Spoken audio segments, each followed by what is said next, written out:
Հարց հետևորդներից շարքն ենք շարունակում, որը սիրվել է ձեր կողմից եւ ստացել եմ հետեւյալ հարցը. Եթե մարդը ծնվել է կոնկրետ օր, սակայն նրա փաստաթղթերում գրված է մեկ այլ օր, որ թիվն է, որ ծրագիրն է իր վրա առավել շատ ազդում։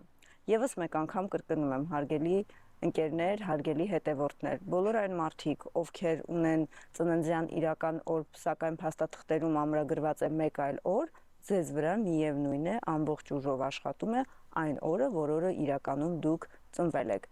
որովհետև ցանկացած մարդու ծննդյան օրվա, ամսվա եւ տարեթվի մեջ արդեն դրված է նրա առաքելությունը, նրա ճակատագրական սխալը եւ 5 ծրագրերը 30 ենթածրագրերով, որ անհրաժեշտ է տվյալ մարդը անցնի կյանքում։ Ու եթե նա անցնում է դրականորեն, բնականաբար ակտիվացնում է իր հաջողության ծածկագիրը, կամ էլ եթե չի անցնում դրականորեն, այդ հաջողության ծածկագրի թվերը կամ ծրագրերը սկսում են գործել ի վնաս տվյալ անձնավորության։